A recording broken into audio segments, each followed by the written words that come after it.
It's day 7 of this epidemic. I don't know how much longer we're gonna last. We need support. We need help. Whew, it's hard to breathe in these masks. Oh, geez. Ouch. Hello, everyone. I'm back from the dead. Thank you all so much for your patience and understanding in this time. Let me just tell you, I felt like death a couple days ago, and yesterday I just could not muster it up again.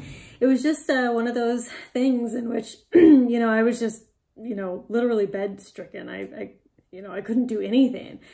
Luckily, my daughter was being taken care of in various ways, so, you know, there's that.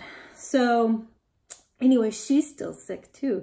And I think she's teething, which is creating fevers and crankiness and a whole bunch of things. So, you know, she still has a stuffy nose. I still have a stuffy nose, kind of a stuffy head a little bit, but I was also, you know, vomiting and other not nice things. So anyway, you know, there's a lot of bugs going around right now, and I wanted to talk about like pandemics and diseases and things and how to survive them. Very first of all, we have to understand the difference between an epidemic and a pandemic. An epidemic is typically contained in a defined era. A pandemic is something that you hear about all the time, where it's expanded to, it's gotten out of control, and it could be, you know, various places worldwide or whatever. So there's epidemic and pandemic, two very different things.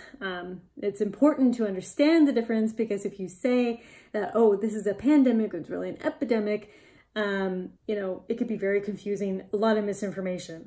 Next, preparing for a pandemic or an epidemic is going to be pretty similar to just preparing for whatever other emergency or disasters. You want your food, you want your water, you know, supply, all that for at least, I would say 2 weeks at the very minimum, if not longer. Sometimes things can be under control very easily. Sometimes it could take them longer.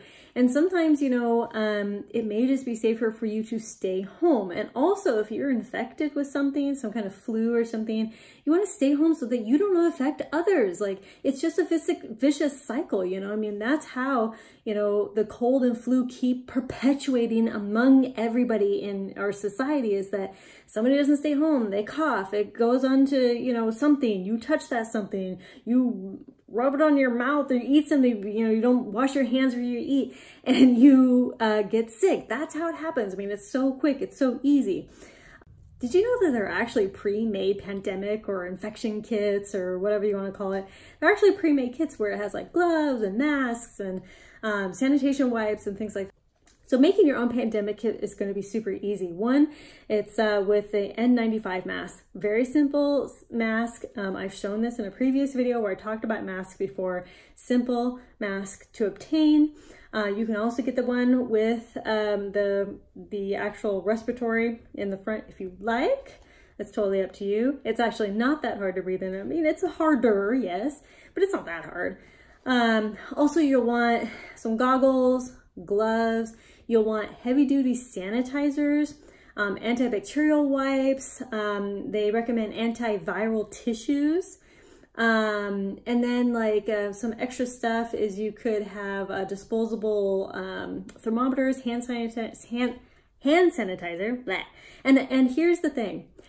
You don't want to use hand sanitizer 24/7 of your whole life, right? But if you're going to be touching stuff in public, you kind of do want to wash your hands with hand sanitizer, or just go wash it with soap.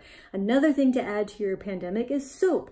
You know, washing your hands and using hand sanitizer is not a bad thing when it comes to using it before you eat, before you touch your mouth, nose, you know, before you touch other people's mouths, nose, before you make food, all these things. You know, if you're touching any public, you know, grocery carts, you know, basically anything in public. I mean, whatever people touch, you can actually get infected. So, well, that's not with every type of illness, okay? It's just with certain types of illness. If you really want to go extra beyond, you can get like one of those big, it's the Tyvek suits that like go all the way down. It has like the hood and everything. You can really get one of those suits. I think I think they're kind of expensive, which is why I've never personally gotten one. But at least wearing gloves, goggles, mask, that's covering some good areas right there, right? Some good exposures, mouth, nose, eyes, ears, things like that. You know, you're covering your hands from being exposed to the germs to expose other areas so that you get sick. So it all comes down to taking precautions so that you try not to get sick.